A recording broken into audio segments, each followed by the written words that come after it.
Hey everyone, nice to have you all here. I'm Harry. I'm the CEO and co-founder of Offbeat Travel, where we specialize in being a DMC dedicated to student travel. But today I'm here as the proud board member of Travel Unity, which I've served on the board for about 3 years now, and I am the vice chair. We're very excited that you're joining us for this session, whether live now or watching the video later. Uh, First of all, we have to start with thanking those that make this happen for us. So thank you to Los Angeles Tourism, Visit Syracuse, Travel Alliance Partnership, the New York Yankees, let's go Bombers. I am a Bronx native, so let's go. New Orleans and Company. I lived in New Orleans for 11 years, so I love New Orleans, great place. And Nova HCM. Thanks for sponsoring us and thanks for being here with us. For those of you who are new to Travel Unity, Travel Unity is a nonprofit focused on making travel welcoming to people of all backgrounds and identities. This is our 10th anniversary year, so we're excited to keep the work going. Travel Unity helps the travel industry align with inclusive practices, let people know about the breadth of careers in the travel industry, and creates toolkits for people to help advocate to make their community more welcoming. There are many ways for you to get involved. If you're interested in supporting Travel Unity, please consider volunteering. All volunteers start by either doing a case study on inclusion in travel or spotlighting on a travel industry profession. Scan the QR code if you want to apply. We will also drop the link in the chat. You can also join a working group. If you have any questions on how to get involved with Travel Unity, email Ronnie, RONI, at travelunity.org. If you're registered on the ticket site, you entered in to win two tickets to the 2026 season with the New York Yankees. Wow, I wish I had done that. Each ticket is worth up to $320. We also will be giving away a couple hard copies of Stronger Together, Building World-Changing Collaboration that Succeed by Nicole Mahoney. During the session, please be sure to use the chat to discuss throughout and end of the session. We will welcome you to come on to share any questions or comments. And at the end of the session, we'll welcome you to come and share questions or comments. If you're not part of the Travel Unity Alliance yet, please consider joining. These are individuals and organizational memberships. Offbeat Travel, the proud member. There's also discounted student and educator pricing, just $50 a year. If you like sessions like the one today, great news. With your membership includes the ability to come to Travel Unity's monthly Alliance meetings for free. They're great sessions. We're going to start with our first session of the day today, local action, how your voice drives community change in just a minute. I want to quickly tell you what's coming up as well. This afternoon, we're going to have Caught in the Middle, destinations in uncertain time. All right, I'd like to invite Ronnie to come back with us and invite us and kick us off for the day. Thank you so much, Harry. So, we have a nice group of folks here who come at advocacy from a lot of different angles. Um, Tony is an excellent person to be talking about this because not only does he have this advocacy lens, he also works for a destination. So to be able to have both those perspectives is a great boon for us for the summit today. So I'd like to invite Tony Snell to talk to us. I'm gonna pull up your slides. Well, thank you, Ronnie, and thank you, Harry. And 10 years, wow, that's extraordinary. This is critical work, and more than ever, you're doing it, and you continue to do it. And just hats off, kudos to you. Just met Nicole Mahoney and got my book at in Erie while I was at a conference. So looking forward to reading the book, and so I'm glad you're sharing that. Um, Not only do I work at Visit Milwaukee, my pronouns are he, him. I'm Tony Snell Rodriguez. Hola, buenos dias to all. In my role, it's working with communities. It's keeping a community-driven perspective and mindset when it comes to tourism impact, and an inclusive mindset when it comes to the impact of tourism here in our community. And I want to start out. I guess the first slide, I don't see them, but just gonna let you roll through them. There we go. I just want to let me start with a simple question. Who is your city actually built for? Uh, Not who it markets to, not who it hopes to who shows up, but who can comfortably, confidently exist in your spaces. Who can comfortably and confidently exist in your spaces? That is a question we should be asking ourselves each and every day, because tourism isn't just marketing, tourism is infrastructure. And here at Visit Milwaukee, we've been asking, how do we build that infrastructure for everyone? Next slide. For millions of people, especially those with sensory sensitivities, that answer is often, it's not built for me. Imagine walking into a space, lights, bright lights, noise, crowds, no clear support. That's not inconvenience. That's exclusion by design. Next slide. So we made a shift. At Visit Milwaukee, we're implementing tourism for all, turismo para todos.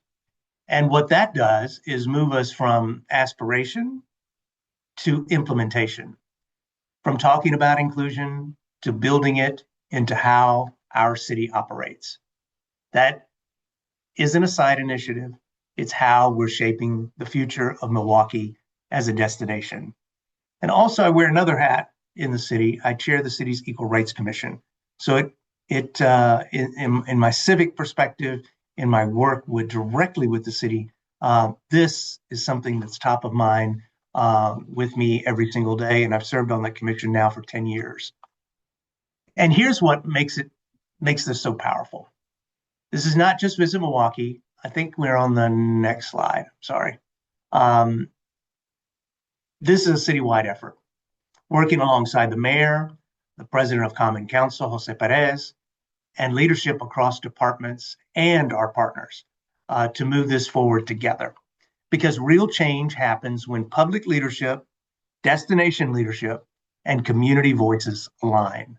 Tony, just to clarify, is Common Council the same thing as a city council, or does that mean anything different for you guys? It is. The Common Council is a city council made up of alder people, which may be the same as a city council person. But it's a little bit different in cities with alders. There are almost many executives in their districts as well. They approve licensing in their cities. They approve street closures. So interesting because I've come from cities where you have council members and now to the Common Council. And so that's good insight, because wherever you are, and as you move around, or if you've been in your city or your municipality, learn about the structure and how it works, because that will give you the true insight when you're trying to move policy forward. All right, I think the next slide. Yeah. So we already have ADA standards, and those are a baseline. Those are minimal. And when you talk to people about ADA, sometimes it's an excuse not to do more. You hear it all the time. We're ADA compliant. But what does that really mean? That's a baseline. But Tourism for All pushes us further. It asks, are we proactive? Are we consistent? And are we ready? Because inclusion isn't what you say, it's what people experience. Next slide. So we built a model to make that real. We start internally, then bring in partners, and then move towards certification, not just for one venue, but across the city.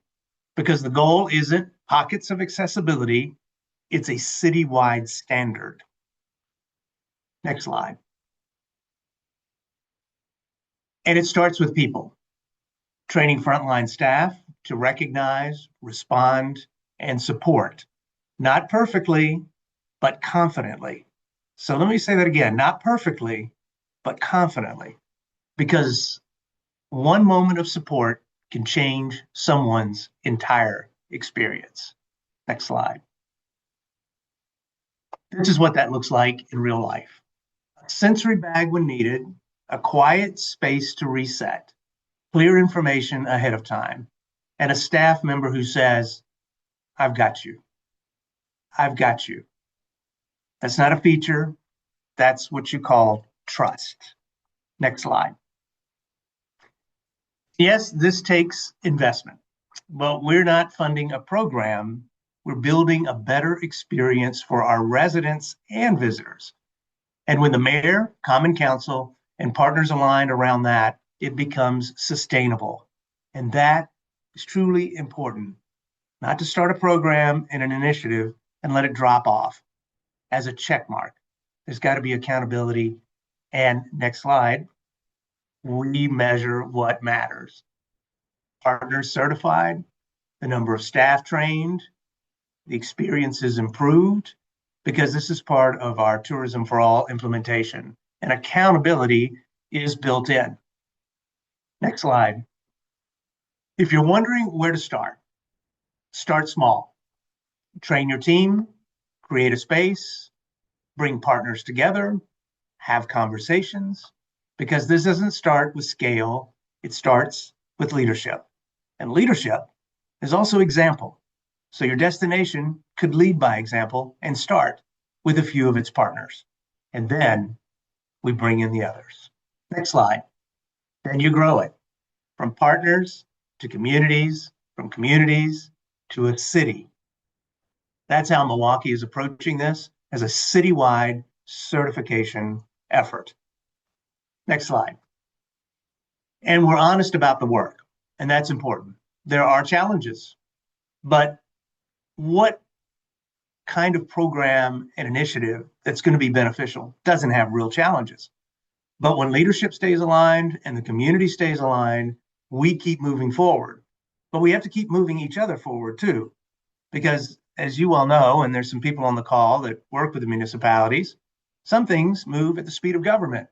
And sometimes we have to figure out how to speed that up or have those conversations of how to move this forward a little bit more quickly. Understandably, there's a lot of policy and conversations, and then there are thresholds within a city, whether it's getting the mayor's support, common council support, and moving all of that forward, and also getting funding. Next slide. So here's the message. Inclusion is operational, not aspirational. Tourism organizations don't just promote cities, we help prepare them. Next slide. I'll leave you with this. Inclusion isn't about inviting people in. It's about being ready when they arrive. And when a city, from the mayor to the council to partners across the community, come together to do that work, that's when real change happens. And that's when people know they belong. Thank you. I appreciate the time. So I'll welcome anybody who has questions for Tony. I know that one thing about you personally and the work you do is that you're this bridge between the DMO and not just the city, but the stakeholders and all of that. So I guess knowing this through line of accessibility that you're leaning into, how much are you finding that you're having to make a case for it?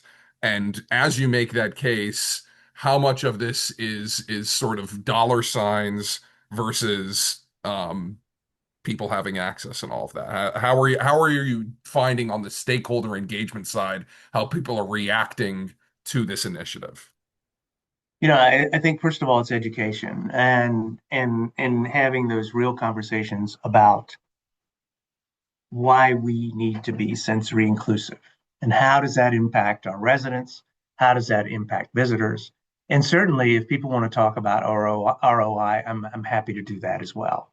Because for some, it might not just be for the right reason because they have fiduciary responsibilities.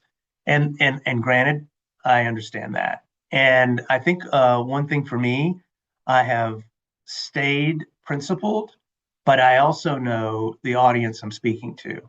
So I may have to vary that a little bit. My arguments may have to vary a little bit. But at the same time, I'm principled to what we're doing. What I found with this particular initiative, and we have a particular vendor that the reason I didn't put it in the slides, it's Culture City. We looked at several vendors and we compared them, but they have something that really we thought would work because of the pricing level, the availability by video and certification and testing, and the sensory kits that come with it. So we looked at as a package to make it palatable and amenable to all the parties and partners. We also found that there were major partners already certified, from where the Bucks play, the Fiserv Forum, AmFam Field, where the Brewers play, and some county facilities. So we were able to use them as examples and us as an example that we're going to engage and move forward. And that, I think, was important too. But one thing we did really, I think, was heartening to me was this is a real opportunity with all that's happening between in any city, an administration, a legislative body, where they align, yes, but it's at the same time they also have their challenges and their conversations, and they may not meet every single time. This was an opportunity for everybody to come in together and join hands. And we heard that from both the legislative body and the administration, the mayor directly. And he said, this is a real opportunity that we can work together and show there is a common goal here and that there is a collective power that will help our community, our residents, and also create an economic impact through tourism. So that has been just something that has warmed my heart, and to see that happen and to see this move forward. And it's moving forward faster than I would say that I would normally expect because everybody is behind it. Thank you. Any questions for Tony? Nathan, I would love if you could do a quick introduction of who you are and respond on what Tony had said about kind of how you shift the message based on who you're talking to, because I have to imagine that's a lot of your life. It is. Tony, I will probably want to reach out to you offline for some conversation, given what you're doing. So background, I just said generally when I introduced myself, I'm in the mayor's office here in the city of St. Petersburg, which is in the wonderful state of Florida. St. Pete was built on a travel and tourism platform. That's why we are the city that we are. The both political and legal circumstances are shifting underneath our feet right now. And so I have been in a number of different leadership roles over the years. I served in a similar role statewide when we had a statewide elected Democrat. Nikki Fried served as our Department of Agriculture commissioner, which is really agriculture and also consumer services. I've also led St. Pete Pride, which is the largest pride we have here in the state and rivals Atlanta, although we can debate which one's bigger, but we won't today. That's okay. But I say that with love. Been to both, and I love them both, by the way. Huh? I've been to both of them, Atlanta Yes. and yours. And I love them both. Yeah. No, I know you have friends They're down both there. special. We've met in passing, but we really haven't had a chance to really have dialogue. I also happen to be trans, so I'm leaving shortly to go celebrate our Trans Day Visibility Proclamation. So it's a complicated thing when we talk about this topic across the broader LGBTQ community, but we really drill down. So I appreciate Tony's strategy and the details. Our city was very public, I think, as St. Pete Pride was born, and we sort of are reliving our history right now, how we got to where we are. Before, our TDCs were willing to put money into marketing and making any effort, some of our municipalities were doing that. We are in a shifting, quicksand circumstance because we have passed legislation this session that looks at eliminating not only funding, but what they are defining rather vaguely as promotion. We don't have answers for what that means legally or for what municipalities and counties and TDCs will do. But this mission, exactly as Tony has laid it out, is a big part of what we do, starting with relationships and building trust, and then frankly encouraging folks to come. But I also serve in some other national roles. I'm an attorney by way of background and a policy advisor. And so there are a lot of places folks are not willing to come. And sometimes places in Florida, the last few years are included on that list, officially or unofficially. But we have business owners and families um, and electeds who are choosing to be bold and to fight to preserve what we built here. And it's interesting timing for Ronnie and I to meet and for this presentation, given the topic to be presented, because it's top of mind for us right now. But we're not backing down.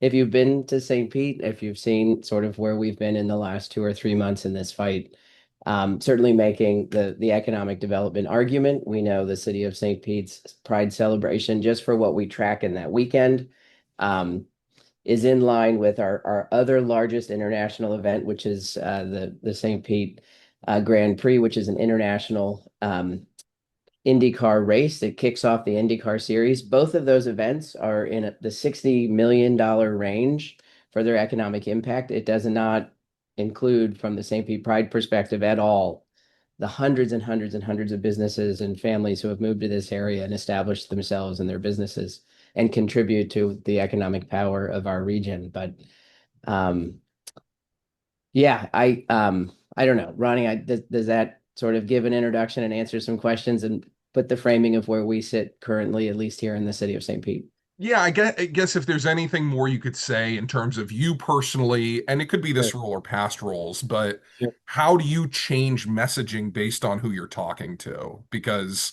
I think as we go through the different succession of people talking today, Yeah. that's got to be part of our thinking, that you don't make the same argument to everybody because they don't necessarily want the level of detail that you have. Like that's a great way. Anyway, I'm telling you, I don't want Yeah, to answer the question for you.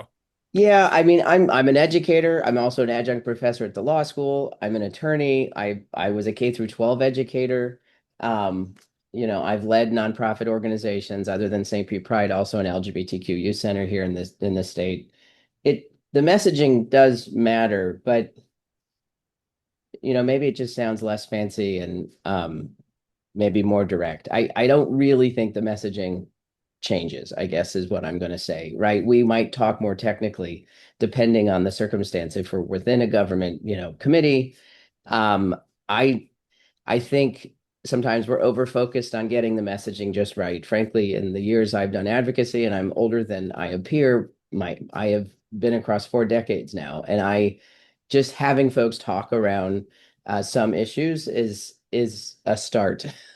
So Tony's messaging is very interesting because part of what we're seeing now is this erasure of talking about any community. Um, they're sort of the government is forcing you must talk about everyone as though there is an equal playing field, which from a DEI perspective, we've also redefined what DEI means, at least in the state of Florida. Not from a practical nor a best practice perspective, but that becomes the challenge because from a messaging perspective, we're being censored on language, but really our message is no different. We serve all. Our job is to serve our constituents, regardless of who you voted for or what your political party is. We have needs. I'm preparing for really disaster, assistance response and improving what our community, response looks like after several years of really challenging circumstances in Florida. And um, that's got to happen no matter what. We have to build relationships, have trust, and make sure we're serving the needs, whether it's an emergency or it's just food or housing or employment stability. And travel and tourism is a big part of that. And when we see things shrinking, both because we've got hotels and restaurants closed and still slowly opening because of storm and disaster circumstances, or because people are choosing not to come to our market because they're concerned whether or not it's safe. Like we've got to address all of that. And it's still, you know, we're a great destination, and this mayor, this city council, this county is supportive. And we've always said that. So I don't think that messaging has changed at all. Um, it might change after, city attorneys and county attorneys get through with their review of this current legislative circumstance, but that will take months and months and months to figure out what that means. unfortunately. And it will Tony, take a tremendous amount of resources and it will cost municipal and county governments a whole lot of money that we don't have to spare right now. thank you, Nathan. Tony, I know you need to go. Any Yeah, final thoughts? yeah. I would say, when I'm talking to folks, I just think of relatable messaging and conversations that we have. We're fortunate here. This Wisconsin was the first state to protect sexual orientation in 1983. Really, and we're a purple state, but we have a Democratic administration that sees inclusion as important, and Governor Tony Evers, and then of course a solid city. So my work is not as difficult sometimes to navigate as you will in Florida. I know my friend Stacy Ritter in Fort Lauderdale has been very outspoken, and she and I have served on panels and had these conversations. But again, what is relatable out in the community? And also take advantage and leverage those things. Leverage accessibility is something that people begin to understand that there are barriers. And then if they get that, then they might get the other uh, communities and marginalized communities that are impacted and affected too. So how do we take them on this journey in this conversation? This may be the hook. This may be the way. Let's take advantage and leverage all of those things. And I think that's very important. And we're very engaged in our housing here as a DMO and our unhoused population. And I think it's important that we're engaged in all of those facets because, again, the strength of our communities are vital and critical to who we are as a tourism destination, and we can never forget that. And I'm so happy that I have that opportunity every single day to be out in our communities. I have the best job. Yeah, there are challenges, but we're involved. We're rolled up our sleeves, and we're a part of that, and we're taking it on. At the same time, we're telling the positive stories that are making a real difference in our communities. Thank you, Tony. Yeah. Nathan, if you have a second, I know we'll get to do a deeper dive with our alliance meeting in April. But could you tell folks about the new museum that's opening by you Oh, guys and how I you're can. and what This you is guys are doing? very, Yeah. very exciting. Oh, Ronnie, thank you. So I am so excited. We just had the grand opening of something really unique, a real treasure, not just a first of its kind in the country, but a first of its kind in the world. We had the grand opening ceremony for the Queer Asian Museum here in the city of St. Petersburg on Saturday. The social innovator behind it, Leo Anderson, is actually from northern China. He comes to us through Colorado. He is a former executive director for the Beijing LGBT Center. Yes, there was, and there were many others in several Asian countries. He and a later LGBT Center director who is now in the Boston area created an organization called Silk Pride. They're part of those that is supporting two different Asian um, choir or chorus groups. One's in DC, one's in New York City. You might be familiar with. These are some of the same innovators behind that. As the Beijing Museum and some other centers have closed, they sort of created an archive of things that just to be, I think in this state in particular, as we're seeing censorship and erasure, but they are stewards of records of things that I think many of us don't know around the world about what the circumstances. And so preserving those stories and making them available is amazing. So another great reason to come to the city of St. Pete. But I would also offer Leo has put together, has curated exhibits that he is willing to share and to send to different parts of the country. And so if this is something of interest and there's a museum partner that you might want to connect with him, I was just typing, Ronnie, as I need to leave my email and my cell number. I'll drop it in the chat.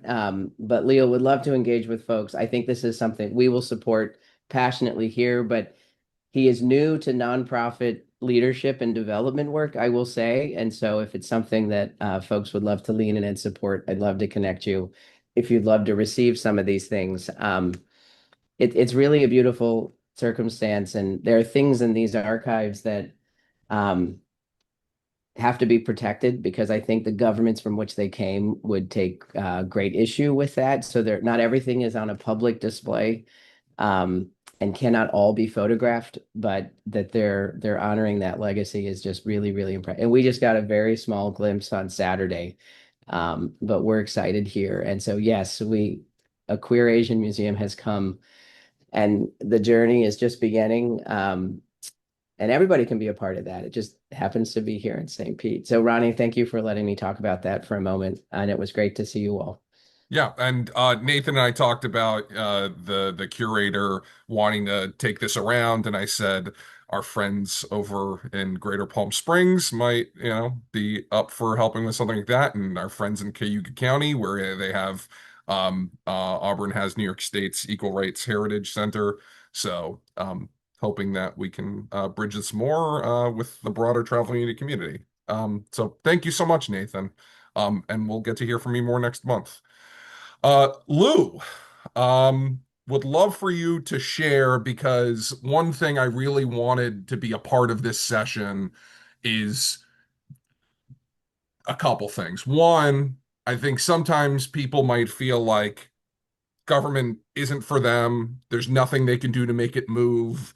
There's just a wall of separation, all that. And a lot of your life, past and present, has been how to move the needle with electeds and especially in the federal level. So, Lew, would love Yeah, you to share about who you are and your philosophy and advice. sure. Well, thank you, Ronnie, and congratulations again on 10 years. That is a great milestone for the group. Again, my name is Lew Myers. I spent 10 years on Capitol Hill, former chief of staff, and I've since transitioned over to the dark side, if you will, of lobbying and advocacy, but for the American Bus Association. Um, and so to Ronnie's point, and I'll briefly speak from that Capitol Hill perspective. Um, there are many ways to stay on the influential side of members of Congress. We just hosted a fly-in last week. For those who aren't aware, that's where we bring members from our organization to Capitol Hill, and we strategically set up meetings with various elected officials based off of not only geographical location, but their committee assignments and whether or not they're aligned with our interests. And so if you really want to look at an initial way to kind of get your brand and your business or further have a relationship, I would suggest creating somewhat of a fly-in or be dedicated to visiting Capitol Hill when Congress is in session so that they can hear directly from you who are on the ground and business owners how you can and how they can influence some of your policy and initiatives, whether that's through the appropriation process, which we're going through right now, or if that could just be additional levels of support.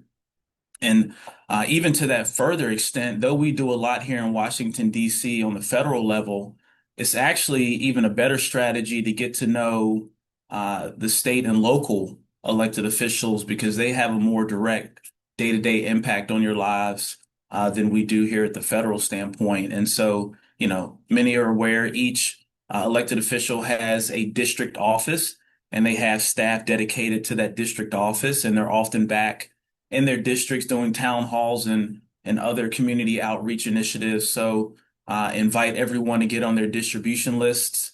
As we all know, who are we more willing to help out? Is that a friend who we communicate with on a regular basis or that friend who only checks in once or twice a year? And so, the game of politics and having influence over members of Congress is to somewhat be omnipresent so that they know you, their staff knows you, and even to that point, there is the unofficial side of elected officials, which deal with the campaign and the fundraising. And so that is another potential way to kind of get involved is through PAC contributions.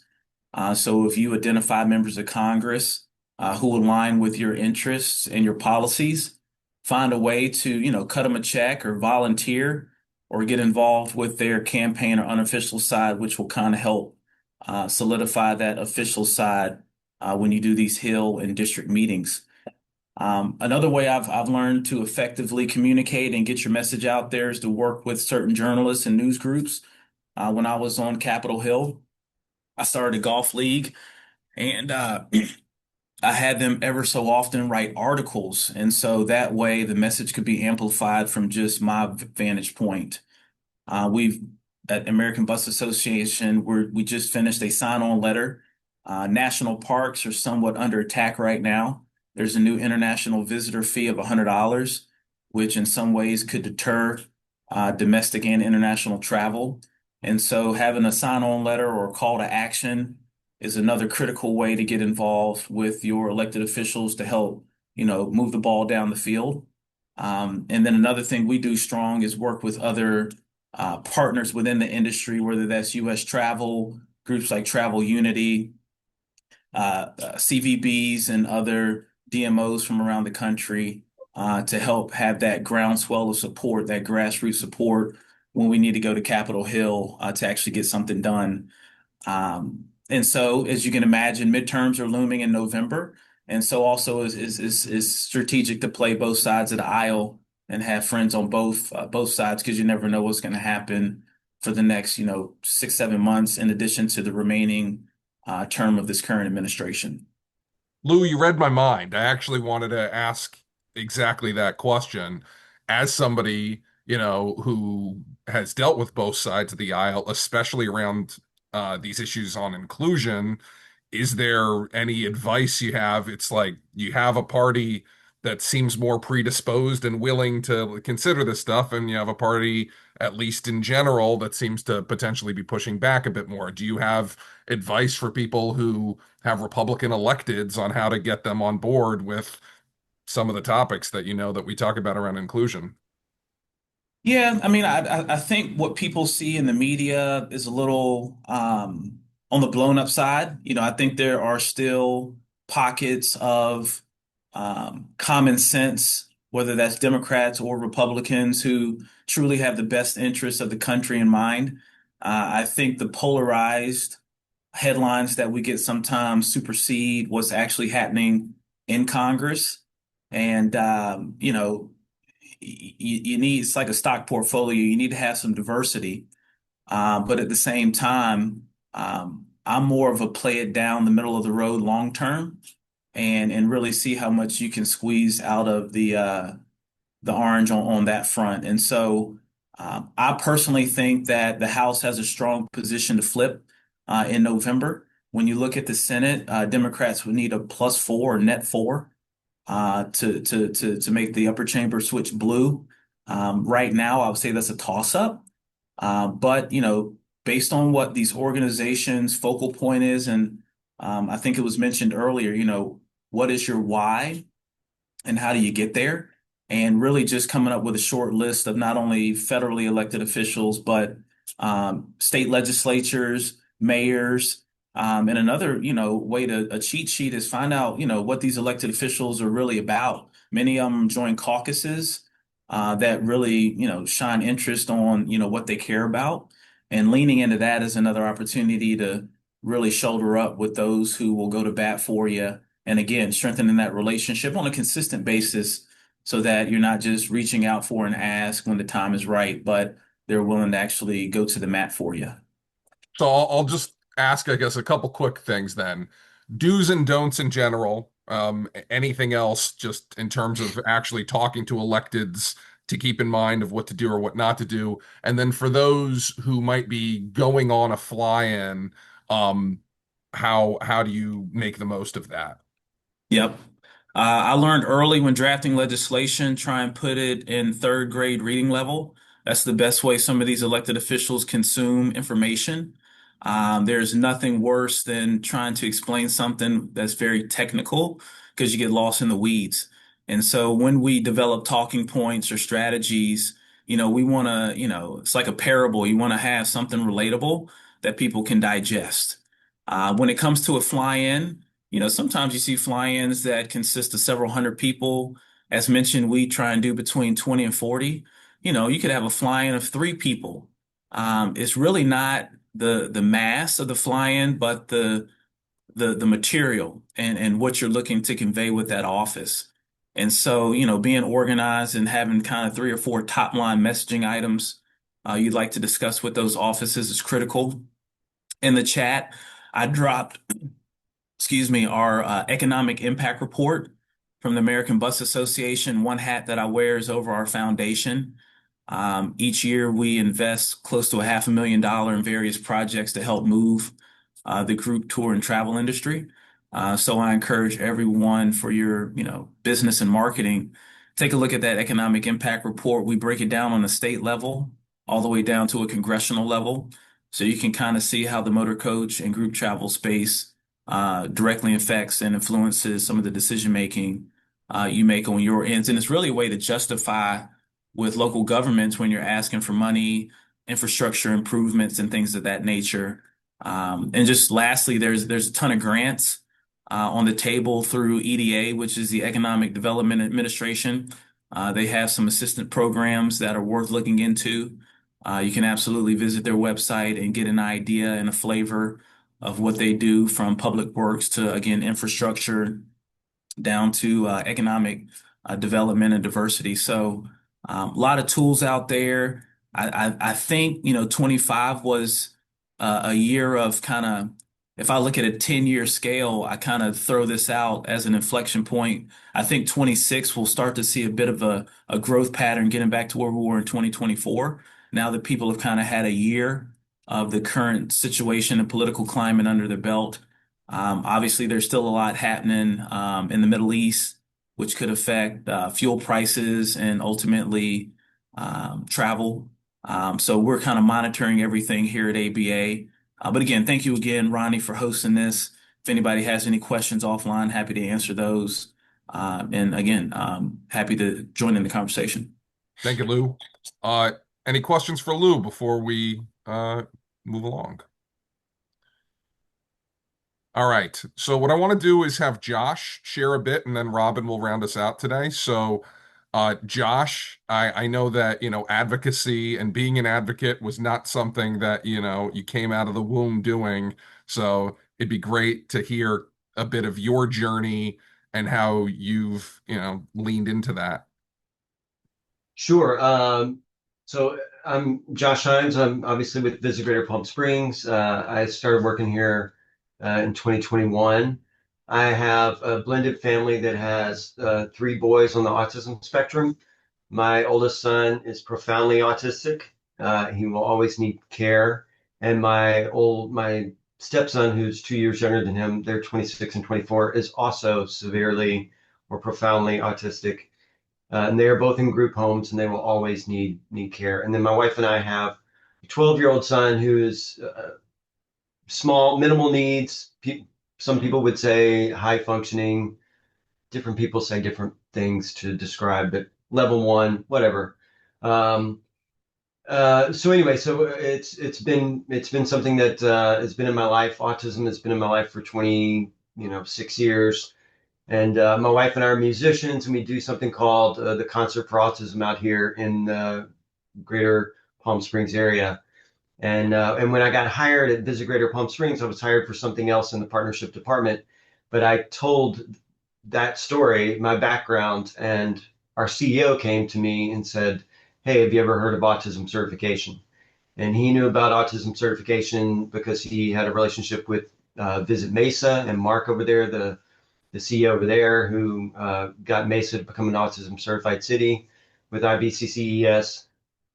And so we learned about the program, got in touch with IBCCES, and then that became my objective, is to spearhead that initiative to get businesses to take training about autism. And then we were able to become the 5th certified autism destination in the world last year. In that process, I've always been, throughout my life, I've been advocating for my family and really learning a lot from my wife. My wife, moms can be pretty stubborn about advocacy and making sure their kids get what they deserve and what they need and the help that they need. And it's been amazing to watch her fight for the needs of the kids. And when I got here to Visit Greater Palm Springs, I'm a pretty passionate guy. And I would be worried that when I would talk to people about the initiative and talk about autism and why this needs to happen, sometimes I would even talk to our CEO, Scott, and I'd be like, "Man, did I just overdo it?" And he said, "No. The great thing about it is that you're speaking from the heart." And he said, "Don't lose that. That's okay. Do that."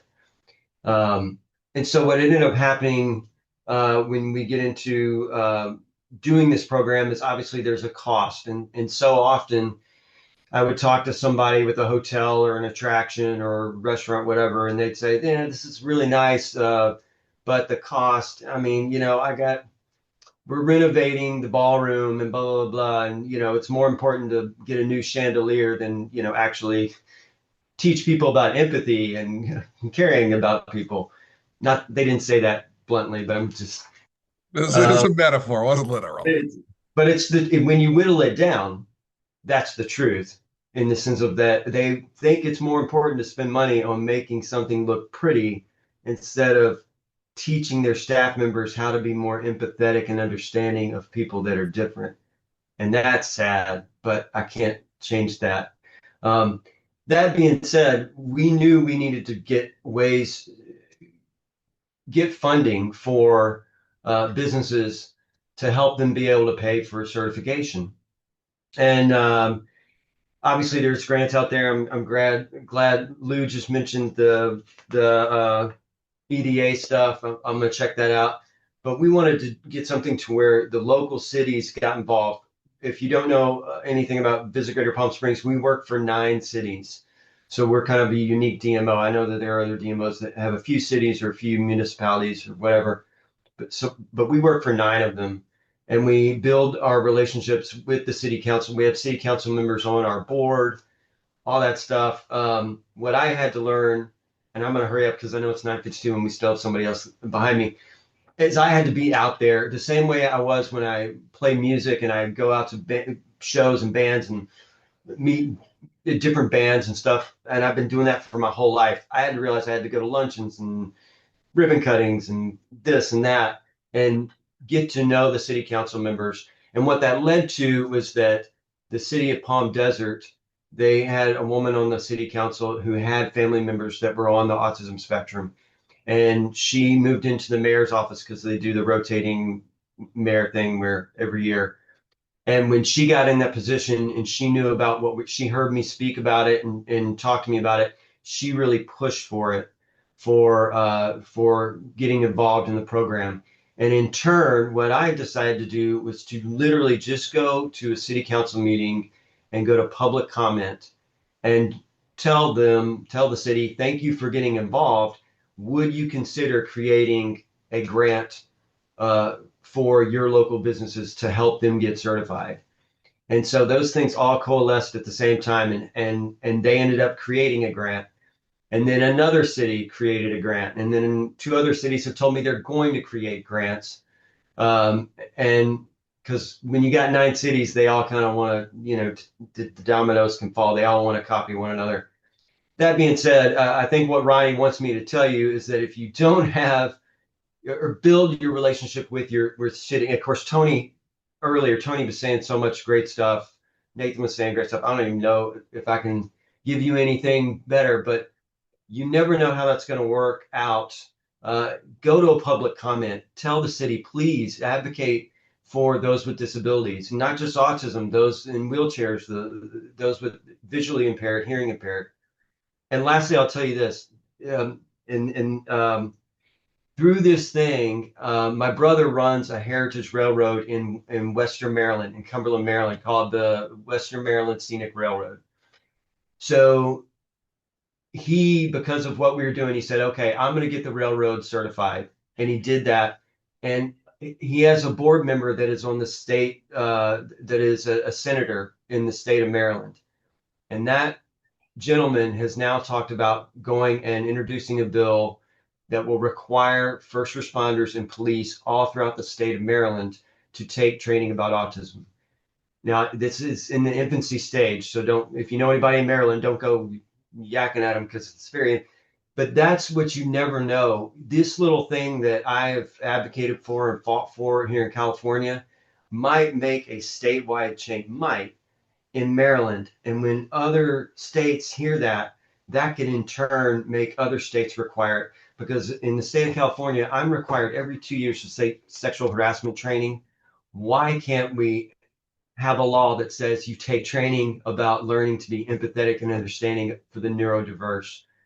I don't think that's too hard to ask. So you just never know where some little seed might sprout into something huge. And again, we're still in the infancy phase of that, but it could be huge. So thanks for your time. I'm sorry for No, you were yapping. great, Josh. Thank you. Any questions for Josh? All right, Robin, feel free to synthesize and compliment and Yeah, round us out. Who are you and what's been your role in advocacy? sure. Thank you. Who am I? So I'm Robin Troutman. I am new to the travel unity space. I've joined as helping with the advocacy working group, but my background has been for the past 10 years in disability rights and advocacy, both domestic and with the federal government at the U.S. State Department, working on international disability rights. But I also am an active member of MPI, really active in the Potomac chapter and so forth. So have been looking at ways to bridge disability policy, advocacy, accessibility, along with meetings, events, and travel. I think, to follow Josh, Lew, and Tony, can be summed up in just a few things. And the way I view advocacy is storytelling is your most powerful tool, and it doesn't necessarily have to be a fly-in in DC and talking to your members of Congress. It doesn't have to be in your own city, your own state, but using people with lived experience to amplify your message is always going to be your greatest tool in your advocacy toolbox, because those are the ones that can speak from what they're living every day. And like Josh said, with the mother of his children doing everything, but bringing that experience is the lived experience also, not just one of his children that's been diagnosed with profound autism. And profound awesomeness. Sorry to use you specifically, Josh, but I'm looking right at you. But just saying, if you come to DC for a fly-in, as Lew said, really make your content as easy to read as possible. One, it's better for a disability inclusion, but two, as Lew said, the people who you're meeting with, sometimes you're meeting with your elected official, more times than not, you're meeting with a staff member who receives a lot of information about a lot of things every day. So the more succinct and specific you can be in that messaging goes a long way. But if you're just getting started into advocacy, or if you're in the nonprofit space and you are a little concerned about, am I even allowed to advocate? The answer is always yes. Advocating is educating. You might be concerned about lobbying rules.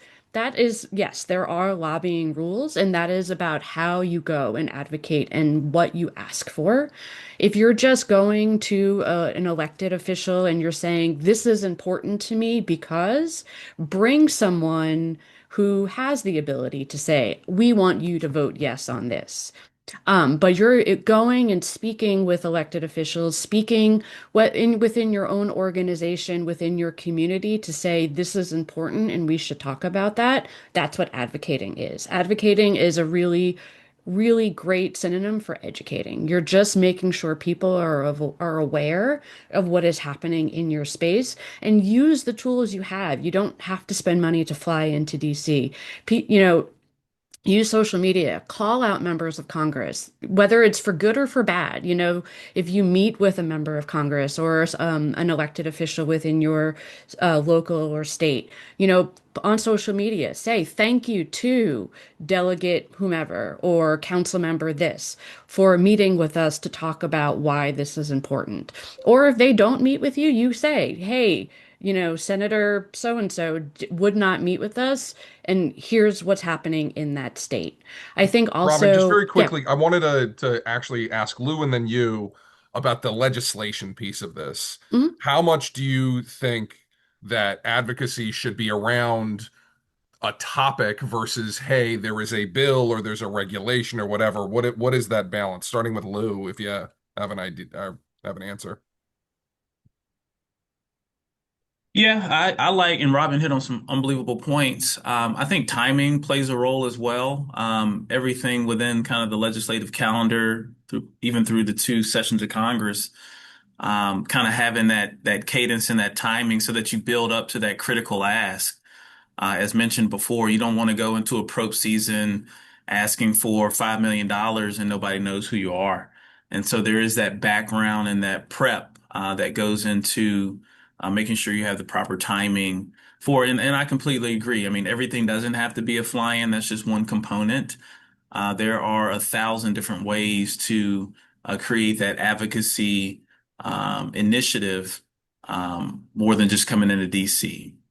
So, Robin, then going back to that question, do you think it's enough to just say, hey, this is an issue and I want you to be aware of it, or should you be going with a solution and an understanding beyond that? Like, what would you tell I people? mean, I think what Lou said is correct. I think it's timing. Is this your first entrance in? If you ever, is this topic something that chances are most topics have been discussed in some way or another with Congress? And so going and saying, hey, you all need to put more effort on ensuring that destinations around in and around the United States are accessible. But you do want to give, yes, as Jasmine said, you want to, there has to be some sort of action, whether it is, introducing something, or maybe it's creating a caucus, or it's looking at bringing other stakeholders together because it is something new for that elected official that they maybe haven't discuss this, but bringing, as many constituencies as possible to show the impact of what's happening in a district or state or territory to say, because this is not being addressed, look at how we're all impacted. And so, the action could be something as simple of, is it a hearing? Is it a listening session? Is it something in the local market where you're like, we're going to bring somebody in for a town hall to talk about this further to understand what is that kind of scope of the problem, and then what are the next steps into either is it creating a piece of legislation, but sometimes there's a lot of pre-work to do before a bill, or it should be done before a bill gets put through Congress.